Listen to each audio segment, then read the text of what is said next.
मासिक धर्म के दौरान कौन से कार्य नहीं करने चाहिए। दोस्तों, एक बार माता लक्ष्मी और भगवान विष्णु क्षीर सागर में शेषनाग की शैया पर विश्राम कर रहे होते हैं। तभी देवी लक्ष्मी भगवान विष्णु से पूछती है, हे प्रभु, आज मेरे मन में एक शंका उत्पन्न हो रही है। केवल आप ही मेरी इस शंका का समाधान कर सकते हैं। भगवान विष्णु कहते हैं, हे प्रिय, तुम्हारे मन में जो भी शंका हो निसंकोच होकर पूछो, मैं तुम्हारी सभी शंकाओं का समाधान अवश्य करूंगा। देवी लक्ष्मी कहती है, हे प्रभु, के श्राप के कारण स्त्रियों को मासिक धर्म की पीड़ा सहन करनी पड़ती है। मेरा दूसरा प्रश्न यह है, प्रभु, एक रजस्वला स्त्री को कौन से कार्य नहीं करने चाहिए जिससे उन्हें पाप लगता है। भगवान विष्णु कहते हैं, हे देवी, आज तुमने मानव जाति के कल्याण के लिए बहुत ही उत्तम प्रश्न किया है। तुम्हारे इन सभी प्रश्नों का उत्तर देव शर्मा की इस प्राचीन कथा से प्राप्त हो जाएगा। इस महान कथा का श्रवण करने मात्र से ही समस्त पापों का नाश होता है। जो भी पति पत्नी इस कथा को ध्यानपूर्वक सुनते हैं, उन्हें सौभाग्य की प्राप्ति होती है। इसीलिए हे देवी, आप भी इस कथा को ध्यानपूर्वक सुनिए। देवी लक्ष्मी कहती है, हे प्रभु, यह देव शर्मा कौन थे? उनका आचार विचार कैसा था? मैं इस कथा को अवश्य सुनना चाहती हूँ। कृपया आप इस कथा को मुझसे कही है, मैं इसे ध्यानपूर्वक पूरा अवश्य सुनूंगी। भगवान विष्णु कहते हैं, हे देवी, पूर्व काल की बात है। मध्य देश में एक अत्यंत शोभायमान नगरी थी। उस नगरी में देव शर्मा नाम के ब्राह्मण रहा करते थे। देव शर्मा को समस्त शास्त्रों और वेदों का ज्ञान था। वह परम बुद्धिमान, गुणवान तथा धर्म कार्य में तत्पर रहता था। सभी वर्णों के लोग उन्हें बड़ा सम्मान देते थे। वे प्रतिदिन यज्ञ, दान, धर्म तथा संध्या उपासना किया करते थे। वे पशु, पुत्र, बंधु बांधव तथा धन संपत्ति से संपन्न है। देव शर्मा की पत्नी का नाम भागना था। वह भी अत्यंत चरित्रवान, गुणवान तथा पतिव्रता, धर्म का पालन करने वाली स्त्री थी। फिर एक दिन देव शर्मा ने अपने घर पर सत्यनारायण की पूजा रखी और सभी ब्राह्मणों को स्वयं जाकर निमंत्रण दिया। नगर में निवास करने वाले समस्त मनुष्यों को उसने पूजा के लिए तथा भोजन के लिए बुलाया। फिर पूजा के दिन समस्त ब्राह्मण उसके घर पर पधारे। देव शर्मा ने सभी ब्राह्मणों का विधिपूर्वक पूजन किया और उनका आदर सत्कार किया। फिर उसने सभी ब्राह्मणों को घर के अंदर बुलाया और सुंदर आसन देकर उन्हें बिठाकर मिष्टान्न भोजन कराया। ब्राह्मणों को भोजन कराने के बाद उसने भगवान का स्मरण करते हुए सभी को वस्त्र आदि का दान करके विदा किया। वे सभी ब्राह्मण देव शर्मा को आशीर्वाद देकर वहां से चले गए। उसके बाद उसने अपने परिवार, बंधु बांधव तथा अनेक दीन और भूखे लोगों को भोजन कराया। इस प्रकार से सभी को भोजन कराकर और पूजा संपन्न करके जब वह ब्राह्मण अपने घर के द्वार के सामने खड़ा रहा, तब उसने देखा कि उसके घर के सामने एक कुतिया और बैल बात कर रहे थे। उस ब्राह्मण ने उस कुतिया और बैल की पूरी बात सुनी तो उसे बड़ा आश्चर्य हुआ। वह कुतिया और बैल उसके माता पिता ही थे, जो पिछले जन्म के पाप के कारण इस जन्म में कुतिया और बैल बन गए थे। तब वह ब्राह्मण मन ही मन सोचने लगा, ये दोनों तो साक्षात मेरे माता पिता ही है, जो मेरे घर पर पशु बनकर आए हैं। किस कारण से इन दोनों को प्राणियों का शरीर प्राप्त हुआ? अब इनके उद्धार के लिए मैं क्या करूं? इस प्रकार विचार करते हुए उस ब्राह्मण को रात भर नींद नहीं आई और वह रात भर भगवान का स्मरण करते हुए सोच विचार करने लगा। उसने सोचा, मेरे माता पिता की मुक्ति का उपाय केवल मुनि वशिष्ठ जी ही बता सकते हैं। इसीलिए सुबह होते ही देव शर्मा स्नान आदि कार्य संपन्न करके मुनि वशिष्ठ जी के आश्रम पर पहुंच गया। आश्रम पर आते ही मुनि वशिष्ठ जी ने देव शर्मा का स्वागत किया। वशिष्ठ जी कहने लगे, हे ब्राह्मण श्रेष्ठ, आज किस कारण से आपका हमारे आश्रम में आगमन हुआ है? आप दुखी दिखाई पड़ता थे हो, आपके दुख का क्या कारण है? बताओ। देव शर्मा कहता है, हे मुनिवर, आपको प्रणाम है। आपके दर्शन से आज मेरा जन्म सफल हुआ है। हे मुनीश्वर, आज मैं आपके पास एक शंका लेकर आया हूँ। कृपया आप ही मुझे इस दुख से बाहर निकाल सकते हैं। मैं अत्यंत दुखी और दुर्बल हो गया हूँ। वशिष्ठ जी कहते हैं, हे ब्राह्मण, दुख ना करो, तुम्हारी जो भी शंका हो निसंकोच होकर पूछो, मैं अवश्य तुम्हारी शंका का समाधान करूंगा। फिर देव शर्मा कहता है, हे मुनिवर, कल मैंने अपने घर पर भगवान विष्णु का पूजन किया तथा अनेक ब्राह्मणों को और भूखे लोगों को भोजन कराया, विधिपूर्वक भगवान का पूजन किया। फिर मेरे द्वार पर एक कुतिया और एक बैल आ गया। दोनों मेरे घर के सामने खड़े होकर बात कर रहे थे। सबसे पहले कुतिया उस बैल से इस प्रकार से कहने लगे, है स्वामी, आज जो घटना घटी उसे सुनिए। हमारे पुत्र के घर में ब्राह्मणों के भोजन के लिए जो दूध रखा था, एक सांप ने उस दूध के बर्तन में अपना विष उगल दिया था, जिसे देखकर मुझे बड़ी चिंता होने लगी। उसी दूध से भोजन बनने वाला था। अगर सभी लोग उस दूध को खा लेते तो उनकी मृत्यु हो जाती, इसीलिए मैंने उस बर्तन में से सारा दूध पी लिया। जब बहू की दृष्टि मुझ पर पड़ी तो उसने मुझे खूब पीटा, जिससे मेरा अंग भंग हो गया। मुझे बहुत पीड़ा हो रही है, इसी कारण से मैं लड़खड़ाते हुए चल रही हूँ। मुझे यह पीड़ा सहन नहीं हो रही है। कुतिया की बात सुनकर वह बैल बहुत दुखी हुआ और वह खुद का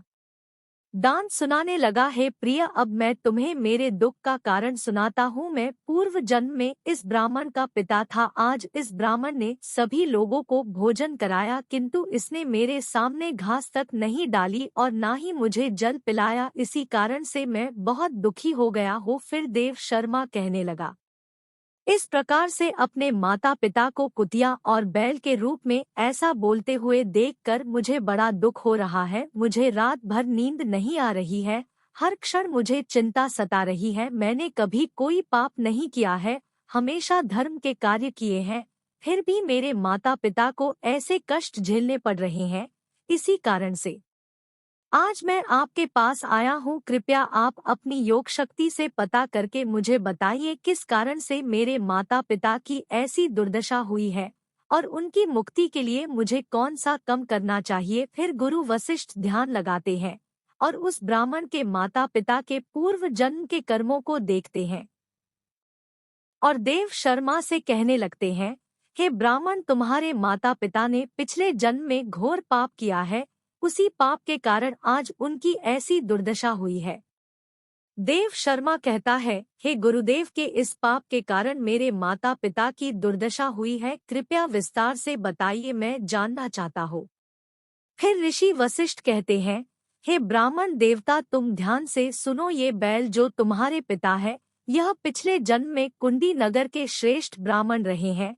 इन्होंने एक दिन एकादशी का व्रत करके भोजन किया था। एकादशी के व्रत के दिन इसने दान धर्म भी नहीं किया। इसने द्वार पर आई गायों को कभी भोजन नहीं है लाया। इसने अपने पितरों का श्राद्ध भी विधिपूर्वक नहीं किया। तुम्हारे पिता ने पिछले जन्म में मासिक धर्म के दौरान ही तुम्हारी माता के साथ संबंध बनाया था और इसी पाप के कारण इसे इस जन्म में बैल का रूप प्राप्त हुआ है। अब तुम्हारी माता के बारे में सुनो। तुम्हारी माता ने रजस्वला होते हैं, वे भी भोजन बनाया। मासिक धर्म के दौरान ही इसने भगवान की पूजा की, तुलसी को जल चढ़ाया। रजस्वला होते हुए भी इसने भगवान को भोग लगाया, इसी कारण से इसे महापाप लगा है। मासिक धर्म के दौरान स्त्री 3 दिनों के लिए अपवित्र हो जाती है। मासिक धर्म के दौरान स्त्री को पूजा पाठ नहीं करना चाहिए। स्त्री को इन 3 दिनों में अपने बाल भी नहीं होने चाहिए, इससे पति की आयु कम होती है। मासिक धर्म के दौरान पेड़ पौधों को स्पर्श न करे। रजस्वला स्त्री के साथ संबंध भी नहीं बनाना चाहिए। जो पुरुष रजस्वला के साथ संबंध बनाता है उसे ब्रह्महत्या का पाप लगता है। जो रजस्वला के वस्त्रों को स्पर्श करता है उसे भी पाप लगता है। रजस्वला स्त्री के शरीर में 3 दिनों तक ब्रह्महत्या का पाप निवास करता है और चौथे दिन ही वह स्नान करके पवित्र हो जाती है। चौथे दिन स्नान करने के पश्चात 7 रजस्वला स्त्री को अपने पति का मुख देखना चाहिए, अन्य किसी पुरुष का मुख नहीं देखना चाहिए। यदि पति समीप न हो तो सूर्य देव के दर्शन करने चाहिए। गुरु वशिष्ठ कहते हैं, हे ब्राह्मण, इसी पाप के कारण तुम्हारे पिता को बैल और तुम्हारी माता को कुतिया का जन्म प्राप्त हुआ है। देव शर्मा कहता है, हे मुनीश्वर, अब आप मुझे मेरे माता पिता की मुक्ति के लिए उपाय बताइए। वशिष्ठ जी कहते हैं, हे ब्राह्मण, तुम किसी भी अमावस्या के दिन अपने माता पिता की मुक्ति के लिए शाक्त तथा तपन करो और दान धर्म करो। गाय की सेवा करो और गौमाता को मिष्ठान्न खिलाओ और अपने माता पिता की मुक्ति के लिए भगवान से प्रार्थना करो। फिर ब्राह्मण वही करता है और फिर उसके माता पिता को समस्त पापों से मुक्ति मिलती है। भगवान विष्णु माता लक्ष्मी से कहते हैं, हे देवी, मैंने तुम्हें रजस्वला स्त्री को कौन से कार्य नहीं करने चाहिए इस विषय में बता दिया है। अब मैं तुम्हें बताता हूँ किस कारण से स्त्री को मासिक धर्म से गुजरना पड़ता है। सत्य युग में काल के नाम से प्रसिद्ध दानव हुआ करते थे। दानव होने के कारण उनका स्वभाव उग्र था और वे हमेशा ही युद्ध करने के लिए तत्पर रहते थे। फिर एक दिन सभी दानव वृत्रासुर के साथ मिलकर स्वर्ग लोक पर चढ़ाई करने लगे। उन असुरों के पास भयंकर शक्तिशाली अस्त्र थे जिसका देवता सामना न कर सके और भागकर ब्रह्मदेव के पास चले गए। फिर ब्रह्मदेव ने उन्हें असुरों को परास्त करने का उपाय बताते हुए कहा, है इंद्र, तुम इसी क्षण महर्षि दधीची के पास जाओ। वे उनके शरीर की हड्डियों से तुम्हें अस्त्र शस्त्र प्रदान करेंगे। उन्हें अस्त्रों का प्रयोग करके तुम वृत्रासुर का वध कर सकोगे। फिर सभी देवता महर्षि दधीची के आश्रम पर जाते हैं और उन्हें प्रार्थना करके अस्त्र प्रदान करने की विनती करते हैं। फिर संसार के कल्याण के लिए महर्षि दधीची अपने शरीर की हड्डियों से अस्त्र शस्त्र निर्माण करते हैं। उन्हें अस्त्रों में से एक वज्र नाम का असर होता है जिसे देवराज इंद्र धारण कर लेते हैं। फिर सभी देवता गण वृत्रासुर के साथ युद्ध करने के लिए निकल जाते हैं। देवताओं और दानवों के बीच भीषण युद्ध होता है। सभी देवता आकाश में दानवों से युद्ध के लिए एकत्रित हो जाते हैं और प्रहार करने लगते हैं। अग्निदेव अग्नि के प्रहार से दैत्यों को दग्ध करने लगते हैं। अग्नि के प्रभाव से दैत्यों का अंग अंग जलने लगता है। फिर वरुण देव जल की वर्षा से दैत्यों को डुबो देते हैं जिससे दैत्य त्राही त्राही करने लगते हैं। अनेक दिनों तक इस प्रकार से दैत्यों और देवताओं के बीच में भीषण युद्ध चलने लगता है। फिर देवराज इंद्र और वृत्रासुर आमने सामने आ जाते हैं। दोनों के बीच भीषण युद्ध होता है और फिर देवराज इंद्र अपने वज्र का प्रहार करके वृत्रासुर को मार डालते हैं।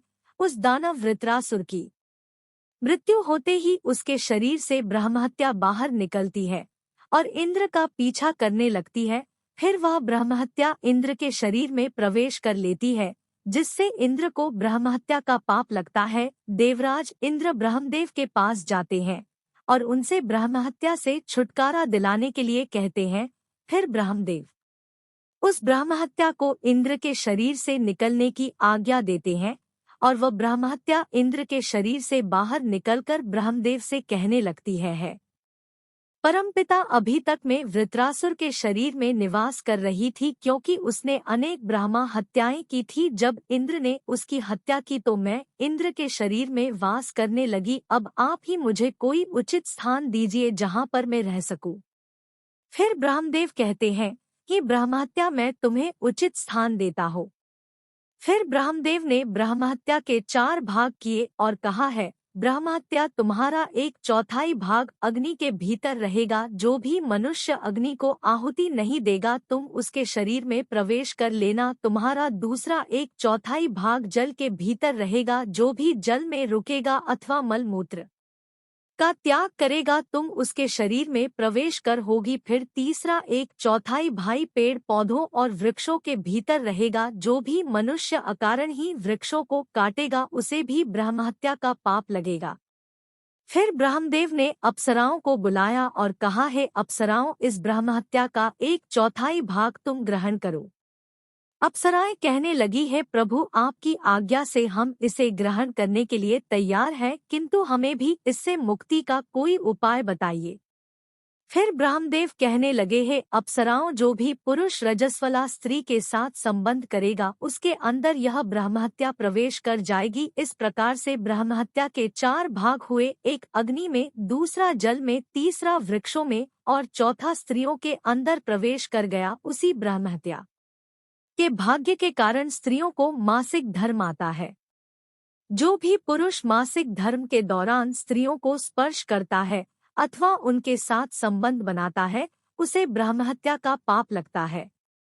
भगवान विष्णु कहते हैं, देवी, इस प्रकार से मैंने आपको स्त्री के रजस्वला होने के पीछे की कथा और रजस्वला स्त्री को कौन से कार्य नहीं करने चाहिए आदि के विषय में बता दिया है। माँ लक्ष्मी कहती है, प्रभु, आज आपने मुझे बहुत ही महत्वपूर्ण ज्ञान दिया है। मैं भी आपको वचन देती हूँ, जो भी स्त्री मासिक धर्म के दौरान पूजा पाठ करेगी, पति के साथ संबंध रखेगी, उसके घर में मैं प्रवेश नहीं करूँगी।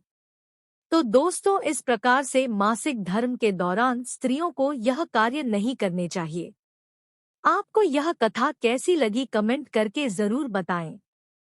जानकारी अच्छी लगी तो वीडियो को लाइक जरूर करें। कमेंट में जय श्री हरि विष्णु अवश्य लिखें, साथ ही चैनल को सब्सक्राइब करें।